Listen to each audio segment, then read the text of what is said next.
estamos num período. Muito bem, 11h26, estamos de volta, Estúdio News, o imediatismo do rádio na sua TV. Seja bem-vindo você da Rádio Difusora, né, que está junto conosco desde as 8 horas da manhã, e também da TV Plan, aqui no canal 47 e 51.1 em HD, também no Facebook, o Vaí Felisberto, a Neide Borges, a Alessandro, a Ellen Martins, o Glaucio, meu amigo, tudo de bom aí pra vocês, tá? Então perguntando aqui, Chico, eu esqueci de colocar a caneca aqui, e aí mandaram a mensagem aqui: ô Paulo, cadê aquele caldo que você toma aí? Tá aqui o caldo, ó. Mas é água, né? Melhor caldo que tem no mundo. Melhor caldo que tem no mundo, o mais saudável de todos. Deixa eu dar as boas-vindas ao nosso convidado. Feliz demais com a presença dele aqui no Estúdio News. Nizar El-Khatib, presidente do Partido dos Trabalhadores aqui em Poços de Caldas. Uma honra recebê-lo aqui no Estúdio News. Seja bem-vindo, Nizar. Muito obrigado, Paulo. Obrigado também à rádio aqui e toda a família CIOF, que eu tenho muita amizade. Feliz com a sua presença aqui. Aliás, todo mundo que chega aqui tem que brindar a presença. Deixa eu só brindar. Vamos lá. Eu que agradeço, viu? A nossa saúde. Saúde, sorte e felicidade para todos. Com certeza. Nizar, você foi eleito há pouco tempo agora, presidente do Partido dos Trabalhadores. Existe uma eleição que é a eleição direta do partido, que é o PED, né? E a gente fez uma concorrência lá, um outro companheiro também se candidatou, né? O Lucas Chianello, né? E que é um bom companheiro, inteligentíssimo, estudioso, um advogado, né? E foi uma eleição muito bonita, né? E isso faz crescer, porque ele apresentou uma tese e eu apresentei também uma plataforma de que nós queríamos, né? Em termos de filosofia para a cidade, para o país, né? E foi muito bacana a discussão interna. Diríamos que são linhas de pensamentos diferentes? Hoje a sua linha de pensamento e a do Lucas? Veja bem, dentro do Partido dos Trabalhadores existem algumas tendências, né? Sim. E isso é salutar, porque sempre se coloca... Isso é importantíssimo. Para que as pessoas estudem as teses diferentes, né? Então, isso é democrático, cresce bastante, né? Eu não sei se o pessoal vai se lembrar, o Nizar, eu acho que ele não vai se lembrar dessa, apesar que o Nizar sempre foi envolvido com o esporte também, o Pedro acho que não vai se lembrar, mas o Lucas, na minha primeira passagem aqui no Grupo CIOF de Comunicação, eu apresentei um programa esportivo, era ao vivo na hora do almoço, o Plan Esportes Interativo, e o Lucas era o nosso comentarista de Fórmula 1, ele conhece tudo de velocidade, tudo de automobilismo, ele conhece tudo, ele é uma enciclopédia. Eu irrito o Lucas, né, que eu falo que o Rubinho Barrichello sempre era convidado a brecar na linha de chegada para o Schumacher passar, né? Foram várias vezes, né? Várias vezes. E o Rubinho Barrichello eu estimo muito, porque também é o piloto que mais corridas de Fórmula 1 tem mais de 300. É o único piloto do mundo, respeitadíssimo no mundo, né? Isso mesmo. E aí eu brinco com o Lucas, né? Porque ele adora o Schumacher, adora os grandes pilotos que chegaram na frente, mas tem alguns que frearam na linha de chegada. Muito bom. Nizar, então, a eleição foi tudo tranquilo, você ganhou ali e agora segue os trabalhos aí dos... Sim, domingo foi a posse, né? Sim. Então teve uma ata oficial, né? E apresentamos a executiva, né? Porque nós temos uma comissão executiva que é responsável para direcionar os trabalhos. E nós temos também as comissões de ética, comissão de etnia. Então é muito, muito rigoroso atualmente, é até difícil de você compor uma chapa, sabe? Porque nós temos que ter o mesmo número de mulheres e o mesmo número de homens. É o mesmo número de mulheres e de homens? Sabe? Então, por exemplo, se eu estava colocando dentro do diretório nosso, vamos supor, 20 homens, eu tinha que ter 20 mulheres também e dividi-los nas comissões de mulheres, comissões de etnia, de ética e tudo bem proporcional, né? E hoje a nossa comissão executiva tem mais mulheres do que homens. Tem mais mulheres do que homens. É uma tendência na política também, né, Nizar? Tá entrando em todas as áreas, né? A mulher, ela realmente tirou as algemas e ela tem muito valor, né? Então, nós temos mulheres muito competentes na nossa executiva. São quantos filiados hoje o PT de Poços de Caldas tem? Olha, nós precisamos fazer um recadastramento, né? Mas em torno de 600. São 600 filiados? mas os que são mais presentes é em torno de 100 e poucos, né? Lógico, sempre é assim. Mas nós queremos fazer um trabalho, né, de resgatar muita gente que está, às vezes por trabalho, né, e pode voltar a frequentar, e eu acho que o momento pede isso, né? Nizar, falando desse momento, você está no PT desde o início? Não, ou não? Em 80... Você entrou em 80? Em 80 eu já estava no PT, e na fundação do PT, né? E em 82 foi a primeira eleição, né? E eu já participei, né, dos movimentos, das campanhas. Foi interessante porque naquela época o Partido dos Trabalhadores, né, quem se candidatava era geralmente um trabalhador de fábrica, uma negra empregada doméstica, sabe? E aí as pessoas me perguntavam, poxa, eu vou votar numa empregada doméstica, né? Porque o pessoal aqui no Brasil estava acostumado a votar em um cara que é engravatado, né? A figura do político. Existe essa figura do político, né? Existe a figura do político, né? E eu falava, olha, veja bem, às vezes uma senhora que é vivida, que sofreu, que sabe o que é lutar pela vida, sabe dos direitos humanos, às vezes ela tem muito mais valor do que um rapazinho que saiu da faculdade e ainda não aprendeu nada da vida. Com certeza. Então essa que foi a nossa luta, sabe, desde o início do PT. Muito bem. Zé, você acompanhou esse início. O PT, eu não diria que o PT começou pequeno, porque ele já começou grande, né? Mas ele veio crescendo, veio ganhando corpo a cada 4 anos, né? O Lula candidato, foi derrotado nas primeiras, depois veio... Você pensa que o PT perdeu o seu rumo em determinado momento dessa trajetória política? Principalmente quando chegou literalmente ao poder? Não, eu não acredito que perdeu o rumo. Eu acredito que há um embate. Há um embate? Não só no Brasil, mas no mundo, sobre direitos humanos, sobre direitos das pessoas, né? E isso, conforme você vai eliminando as quantidade de matéria-prima e a quantidade de espaços para as pessoas, que a população cresce, vai tendo uma luta por espaços. Entende? E nesse momento o mundo está sofrendo isso. Você veja bem, a eleição dos Estados Unidos, né? Eu pergunto, quantos votos o Trump teve? Aí ninguém me respondeu até agora. Então, e aí ele fala, não, é que a Hillary deve ter tido mais votos do que o Trump, mas lá é diferente. O sistema eleitoral é diferente. Lá tem os delegados, cada estado elege tantos delegados. Então, o sistema, nenhum americano explica corretamente como é. A nós aqui, é bem claro nossa democracia, sabe? Nós chegamos num ponto muito bom, né, de democracia. E que foi agora que estamos sofrendo um golpe, e por isso que nós estamos, assim, muito confusos, né? Qual que é o futuro do país. Mas o PT, ele continua sendo com a mesma filosofia. Sofreu, logicamente, algumas derrotas, mas ele continua com a mesma filosofia, que é lutar pelos menos favorecidos, pelos pobres e distribuição de riqueza. Nós teremos dia 6 de junho agora a votação da cassação da chapa, né, Dilma e Temer. O que você espera desse dia 6 de junho? Olha, na verdade, o que está acontecendo no Brasil são tantas coisas que eles colocam e depois voltam atrás, e depois às claras vem outras notícias. Aliás, tem sido uma marca registrada do Michel Temer, né? Falar e voltar atrás sempre, né? Ele não tem uma firmeza ali, né? Exatamente. Então, nós, por exemplo, estamos sofrendo no Brasil um golpe, porque veja bem, o que aconteceu? Mesmo com a eleição do Fernando Henrique, né? Nós começamos uma evolução na democracia. Né? O senhor acredita nisso? De Fernando Henrique para cá, o Brasil evoluiu. Começou a evoluir. Não cresceu muito em direitos humanos, mas era uma democracia que você votava e era respeitado o seu voto. A partir do governo Lula, houve uma evolução enorme em todas as áreas. Por exemplo, na época do Fernando Henrique, nós tínhamos um PIB de 508 bilhões de dólares. Em 2010, já com Lula, nós atingimos 2 trilhões e 200 de dólares. Quer dizer, cresceu praticamente mais que 5 vezes o nosso PIB. Mas era uma sequência do Plano Real, né? O Plano Real ele se iniciou ali com o Fernando Henrique. Não, ele estava estabilizado o PIB, praticamente. Crescia e subia um pouquinho, mas com o presidente Lula. Mas por quê? E eu respondo por quê. Paulo,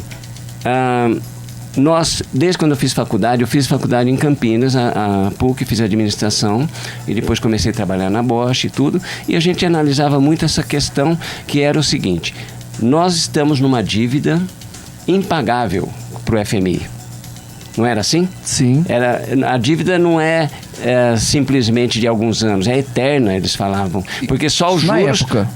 Sempre foi Sim. assim, né? Só os juros são bilhões e bilhões e nós não conseguimos crescer.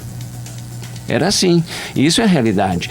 Então, o primeiro presidente do Brasil que pagou o FMI foi o Lula. Você sabe disso. Foi o Lula. Né? E a Cristina Lagarde, que é presidente do FMI, quando esteve aqui, o Lula apresentou, eu não lembro agora quantos bilhões de dólares que foram, mas foram 2 anos de seca para o país, que o Lula falou: nós vamos pagar a dívida primeiro para depois o Brasil crescer. Foi uma das primeiras ações do Lula. Foi uma das primeiras ações. Até aqui, Poços de Caldas, o prefeito era o Paulo Tadeu. E ele reclamava, falou assim: pô, o Lula não está mandando nada para a cidade. E é verdade, né? Foi um período que o Lula falou: vamos pagar primeiro o FMI, porque, veja bem, mesmo uma família endividada, uma empresa endividada não cresce. Imagina um país, né? E nós acreditamos que o país é gigantesco, um país muito forte, que é o país, o Brasil.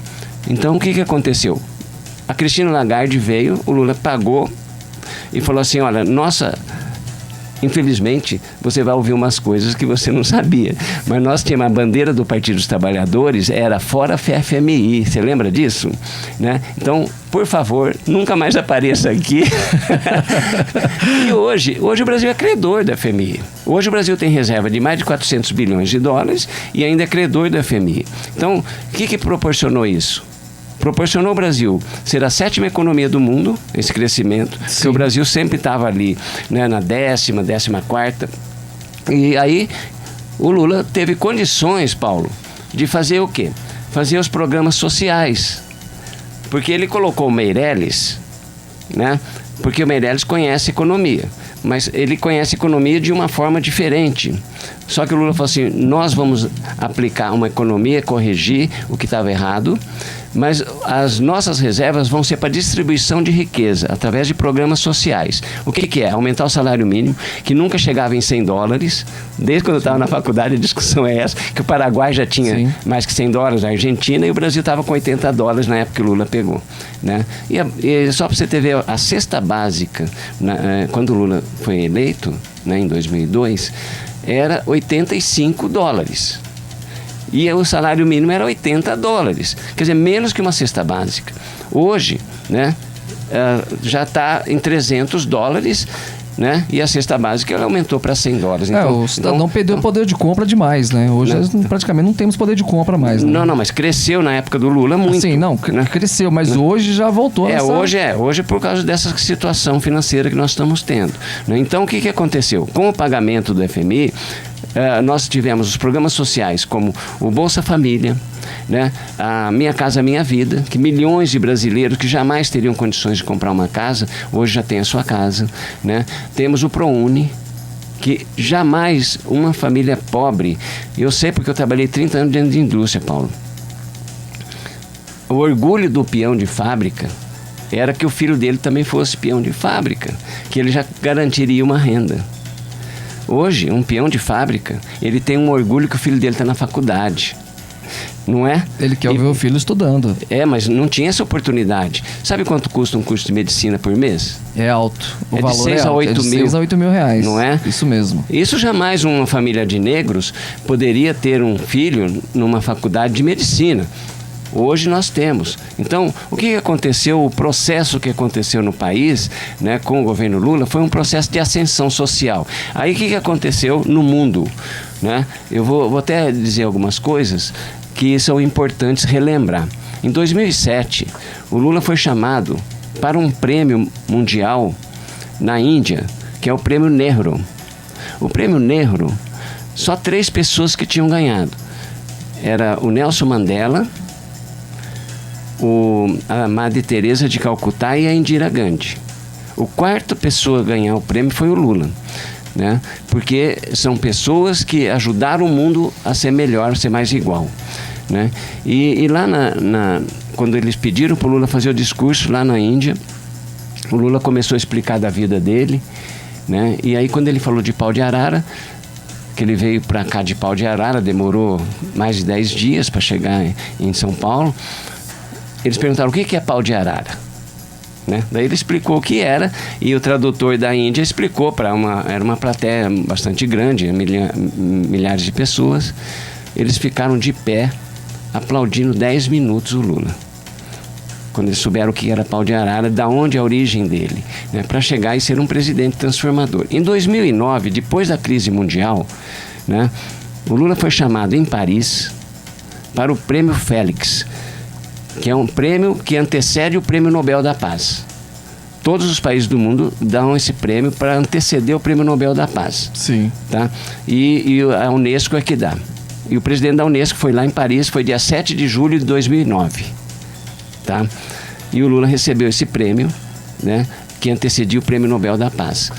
Então, o mundo inteiro reconhece o Lula como um grande líder mundial. Ele sempre foi, né, recebido. Aliás, o Lula, né, ele é líder desde o seu início lá, como sindicalista. Ele é um grande líder. Mas hoje é reconhecido no mundo. Eu estava viajando agora e o Lula é reconhecido em todos os países como um grande líder e propenso a ganhar o Prêmio Nobel da Paz. Agora, a sucessora dele, a Dilma, né, ela continuou os programas sociais e fez mais alguma coisa. Ela fez os Mais Médicos, que vieram 14 mil médicos cubanos e que fizeram um trabalho maravilhoso. Inclusive, hoje está indo embora, né, já um casal e, infelizmente, né, eles vão deixar. Eu fiz até um Estão artigo... indo embora, né? O pessoal vai embora aqui de Poços, né? Realmente. Eu fiz um artigo de agradecimento porque eles fizeram um trabalho muito bonito, são pessoas simples, né, e sabem fazer atenção básica. Impressionante, né, como o pessoal lá da Zona Sul, viu? Eu tive essa semana passada contato com alguns moradores de lá, como eles têm carinho pelos médicos cubanos, viu, Nizar? Nizar, é fato que o Lula realmente... Não, o Lula fez um bom trabalho nos seus primeiros 8 anos, sempre mostrou ser um grande líder, mas muito se cobra hoje, não só do Partido dos Trabalhadores, né, do PSDB também, do PMDB, né, e as denúncias... Porque, então, até então você falou das coisas boas do Lula. O Lula fez muita coisa boa, assim. Eu acredito nisso, que ele fez boas coisas para o país. Mas ele tem várias denúncias contra ele hoje também. Mas você veja bem, nos 8 anos que o Lula governou, eu tenho aqui Datafolha, né, de março de 2010, que era o último ano de governo do Lula. Sabe qual que era a aceitação do Lula? Avaliação, 96%. Praticamente o Brasil inteiro aprovava o Lula. Mas era um outro momento da economia. Não, é a economia que o Brasil cresceu na mão dele. Na mão dele. Entendeu? Mas não só na mão dele, na mão do Fernando Henrique também. Não, na verdade, o que eu disse para você, foi através do pagamento do FMI que o Brasil deu um salto. Senão o Brasil não daria esse salto. Entendeu, Paulo? Uhum. Nós temos um divisor de águas aí. E o divisor de águas é que trouxe os programas sociais. Entendeu? É muito diferente. Então, o Lula tinha essa aprovação, eu vou até deixar com você também, de 96% da população, que é aqui, nós 76% de ótimo e bom e 20% de regular dá 96%. Então, o que acontece? Nada foi achado do Lula, porque a oposição sempre quer achar alguma coisa contra o presidente ou contra o partido, não é verdade? Nada foi achado. Não, ele é investigado, ninguém não é culpado. Né? Ok, né? Aí, agora que há a possibilidade do Lula voltar, começaram a inventar algumas mentiras. Você veja bem, né, nessa intervenção que o juiz Moro fez em Curitiba, né, o Brasil inteiro, Paulo, o Brasil inteiro queria que o Moro apresentasse uma prova, não foi? Nós pensávamos assim, bom, agora o Lula vai chegar lá, o Moro vai apresentar uma prova e o Brasil inteiro vai ver. Não foi isso que a gente estava esperando? Aí chegou lá, não tinha prova nenhuma. Mas o próprio, né, Moro disse no vídeo que ele soltou naquele fim de semana que não era, né, para alarmar, porque seria apenas um interrogatório, que o Lula não seria preso naquele momento. Foi criado, fizeram um circo antes para depois o Lula sentar lá. Bem, e foi tudo muito tranquilo, não foi? Tanto a fala do Lula quanto do... Eu achei que eles são super bem. Não. Mas o juiz também foi... Não, na verdade, eu acho que houve... O juiz Moro, ele tremeu na base, sabe por quê? Ele não tinha provas. E o Lula bateu na mesa várias vezes, falando, cadê as provas? Entendeu? E outra coisa, que pequenez da imprensa brasileira e do juiz Moro falar de um apartamentozinho, entendeu? De um cara que foi o maior presidente da história do Brasil e falar que ele visita o sítio de um amigo. sabe? Isso é uma pequenez muito grande. Tanto é que a mulher dele, a dona Marisa, deve ter morrido, né, por isso, sabe? De ouvir tantas mentiras que a mídia provocou. E esse juiz Moro é um medíocre. Pode ter certeza. Sabe por quê? O Lula falou mais de 10 vezes, cadê as provas? E aí, quando terminou, ele falou, vocês ouviram. Mas existe uma sequência desses interrogatórios não, ainda, Nizam. Mas veja bem, o apartamento não é dele sabe, falar sobre isso é uma pequenez, na minha opinião. É uma pequenez. E aí, o que aconteceu? Quando terminou, o Lula falou assim, ó, vocês juízes e vocês promotores que estão me acusando, quando eu for inocentado, vocês esperem. E pode esperar, Paulo. Nada como um dia após o outro. O maior líder do país, ele não vai dar um passo para trás. Pelo contrário, a população inteira estava esperando ele lá em Curitiba, assim que ele saísse do interrogatório, né? Foi uma maravilha a recepção que ele teve lá em Curitiba. Entendeu? E aonde o Lula vai, é 50 mil pessoas, 100 mil pessoas, você sabe disso. Ele é popular, né? Ele é querido. Acho que é o único presidente na história do Brasil que é querido e amado pelo povo. Se você for ver quem foi o melhor presidente na história do Brasil, aí alguém pode falar, não, Getúlio Vargas fez as leis trabalhistas, criou a Petrobras e a Eletrobras. Depois veio Juscelino também, que fez umas mudanças interessantes, trouxe a indústria automobilística, né? Transferiu Brasília, né? Fez também algumas coisas interessantes. O senhor acredita, né, literalmente na inocência do Lula, em todos os processos? Do Lula e da Dilma. O senhor bota a mão no fogo por ele? Com certeza. Em todos os processos. O povo brasileiro prova isso nas urnas. Em todos os processos. Paulo, o povo brasileiro prova isso nas urnas. Sabe por quê? As pessoas que não tinham nada. O Brasil tinha 40 milhões de pessoas que nunca viram um pedacinho de carne no prato. E Michel Temer, o que o senhor pensa dele? Não, mas Michel Temer era sempre uma incógnita, né? Mas veja bem, quando o Mandela veio para o Brasil, que o Fernando Henrique era o presidente e que se reuniu com o presidente, depois ele queria se reunir com o Lula. Sabe a palavra que o Mandela falou para o Lula? Falou assim, lá na África do Sul, eu fui preso mais de 40 vezes. Sim. E eu tive que dar a mão para o inimigo que matou meus amigos. Senão eu não chegava no poder. Então você tem que fazer coligações. Se você não chega no poder... Mas então, as coligações nesse caso, hoje o PT critica demasiadamente o PMDB, o Michel Temer, sendo que ele era o vice da chapa Dilma. Isso que eu não consigo entender. Não, mas veja bem, isso é incógnita a cabeça das pessoas também. Veja bem, o PMDB é um partido importante, grande, e que quis fazer uma coligação. Também. Não é verdade? Então, você como candidato... Mas o PT também aceitou. Aceitou. Mas você não saberia que ia ter uma traição, não é verdade? Jesus Cristo foi traído por Judas e não sabia que ele ia ser traído, né? Mas por que Jesus foi traído? Por quê? Porque existia um interesse dos judeus pegar todas as terras e Jesus queria dividir as terras. Jesus queria distribuição de riqueza. Jesus era justo. Entendeu? Agora, nós temos no mundo inteiro, Paulo, essa disputa de classes, que é a elite, tá? Que tem o poder, sim, dos bancos, das indústrias, das terras, né? E a esquerda que quer distribuição de riqueza. Então, essa disputa é no mundo inteiro, tá? Se você for analisar a história de qualquer país, você veja bem, a África, né? A África sofre e a África é rica. Sim. Para onde que vai a riqueza da África? Para poucos. José Dirceu. Quem é José Dirceu para o senhor? Bom, José Dirceu, ele era o ministro da Casa Civil, né? E foi um grande lutador. Só que era odiado pelos Estados Unidos, né? Porque o José Dirceu, ele treinou guerrilha em Cuba, né? E depois ele foi perseguido de morte, né? Ele teve que fazer uma plástica e veio para o Brasil, casou no Paraná com essa plástica e outro nome, porque senão ele seria morto, entendeu? Então, as grandes pessoas são perseguidos pelas potências. Mas o José Dirceu, né, foi condenado, agora estava preso. Ok, veja bem... O senhor acha que ele também é inocente? Na verdade, nós temos que esperar o dia a dia. A gente não pode acusar ninguém... Mas a justiça não condenou ele? Não, a justiça, ela está condenando algumas pessoas e depois vai ver que não havia provas, entendeu? Porque no Brasil também, olha, nós estamos tendo, Paulo, o problema do petróleo. Você acha que é justo Os Estados Unidos invadiu o Iraque e matar 500 mil mulheres, não é 1.000 mulheres, 500 mil mulheres e até o presidente, é justo? Você acha justo? De maneira nenhuma. Você acha que é justo? A violência ela não justifica em lugar nenhum. Mas esse belicismo que tem no mundo, por exemplo, de invadir a Líbia e matar até o presidente, é justo?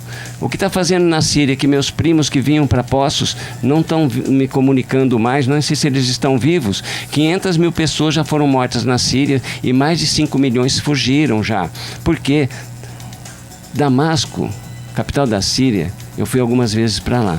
É a coisa mais linda. É a cidade mais antiga do mundo viva. Lá que tem a igreja de São Paulo. Entendeu? Tem história. Tem muita história. O Oriente tem história. Agora, é justo isso? É justo? O Brasil, por que o Brasil teve esse golpe? Inclusive, eu tenho aqui também um outro artigo sobre o golpe. Por que o Brasil teve o golpe? Eu vou dizer para você, sabe, Paulo? Olha, você lembra disso? Dilma cancela viagens. Isso aí foi no final do mandato dela agora. Foi pouco antes? Isso aqui foi em 2013. 2013. Mas sabe por quê? Por que ela cancelou a viagem para os Estados Unidos? Você lembra? Eu não lembro. Então eu vou te falar. Até eu escrevi um artigo, tá? Vou deixar para você também. Eu quero ler. Tá? Porque os Estados Unidos espionou a Dilma, espionou a Petrobras e roubou os computadores do pré-sal. Então, quando o Brasil descobriu o pré-sal, Paulo... Mas os Estados Unidos espionou todo mundo. Eu sei, mas estou dizendo. Por que os Estados Unidos invade países do petróleo? Porque ele precisa de petróleo. O petróleo é o sangue do mundo. Claro. Entendeu? Então, o que aconteceu? Quando o Brasil achou o pré-sal, né, foi a maior descoberta de petróleo em quantidade nos últimos 20 anos no mundo. Entendeu? Os Estados Unidos se interessou em invadir o Brasil. Agora, invadir o Brasil com armas, colocar a sexta frota em todo o litoral brasileiro, invadir por terra e ar e mar, sim, isso custaria 2 trilhões de dólares. E isso, o custo-benefício para eles não seria ideal. Entendeu? Então, o que eles fizeram? Vamos comprar mídia e vamos comprar políticos que nos interessam. E aí a gente só gasta alguns bilhões. Ao invés de gastar trilhões, gastamos alguns bilhões e não matamos ninguém. Então sabe o que aconteceu com esse golpe? Estão matando o futuro do país. O senhor acredita em eleições diretas, indiretas? Teremos eleições normais em 2018. Eu gostaria de tocar em outros assuntos também, porque é bacana, mas nosso tempo está acabando. Mas nós tivemos aí agora a delação da JBS, né? Temer aparecendo em gravações, Aécio Neves, a Zé Perrella, e tivemos Ike Batista preso também, né? Que todo dia que mamou nas tetas do governo também. Né? Enfim, o cenário político hoje, Nizar, faça um resumo, deixando o golpe de lado, mas...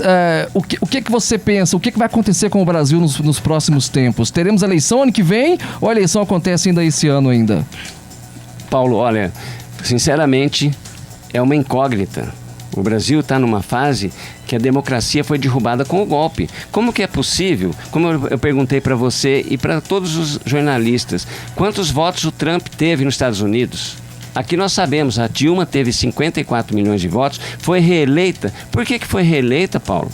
Porque ela fez um bom governo, senão não seria reeleita.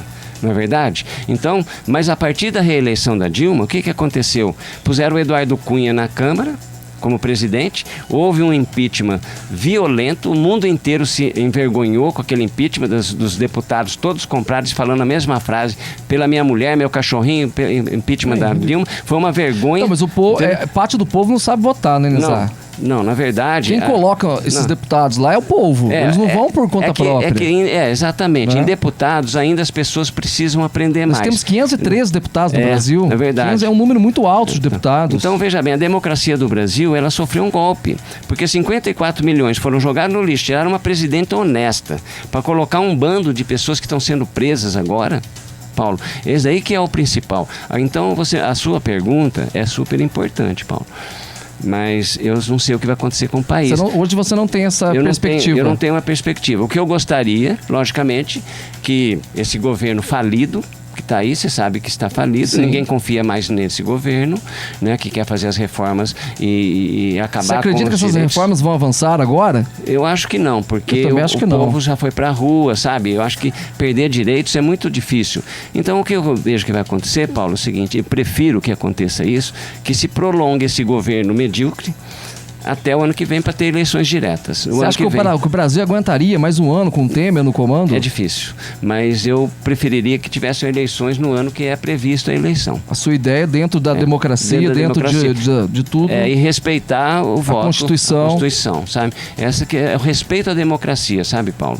Muito bem. Quem ganhar, pode ser quem seja. Se for ganhar o Lula, o Fernando Henrique, quem seja, mas o Brasil retoma a democracia que foi derrubada com esse golpe. Lula despontou nas pesquisas, para a gente finalizar, ele despontou aí nas primeiras pesquisas como liderando, no segundo turno ele cai um pouco, ganha de alguns candidatos, meio que empata com outros. Se o Lula conseguir ser o candidato no próximo ano, o senhor acha que ele vai ganhar facilmente as eleições? Ou poderemos ter uma surpresa? Não existe eleição fácil. Nós tivemos surpresa nas últimas eleições, tanto, né, principalmente município. Tivemos o Heloísio e o senhor há 4 anos atrás, eram novos nomes. Tivemos o Sérgio, agora um novo nome também, né, em outros estados também mas acontecendo. Nós tivemos uma guerra contra o Partido dos Trabalhadores na mídia, né? Nós fizemos Nós fizemos o melhor mandato da história de Poços. Olha, nós conseguimos ter Poços a melhor cidade de Minas. Você sabe disso. Então, mas o que nós tivemos uma guerra contra nós, pela mídia. A mídia, eu estou dizendo, a grande mídia, não aqui, né? Mas a grande mídia foi comprada pelos Estados Unidos. Então ela começou a falar, fora o PT, porque o PT defende o petróleo, defende a Petrobras. A Petrobras tem 90 mil funcionários diretos, sabe? É um orgulho do país, é a melhor empresa do mundo. Ela passou a ExxonMobil. Eu queria falar mais, eu queria falar da JBS, Cunizar, é uma pena, tem que ir embora. Tem muitos assuntos, mas... Tem muito assunto. Mas, Paulo, você vai voltar aqui. Eu volto, mas o mais importante que eu vejo, certo? É a dignidade do povo voltar e respeitar a democracia. Isso é o mais importante. Nizar, show de bola. Muito obrigado pela presença. E, olha, demais sua participação. Muito obrigado, viu? Obrigado, eu que agradeço. Sensacional. Eu gosto sempre de vir aqui, Paulo, porque é tão bom a gente esclarecer os pontos de vista, né? Claro. Principalmente isso. Vamos embora, Chico Azul. Obrigado, Pedro. Eu volto hoje ao vivo, em 7h40 da noite. Daqui a pouco estarei gravando uma edição especial do Plantão pelas ruas aqui de Poços. Fiquem com Deus. Estúdio News, o imediatismo do rádio na sua TV. Você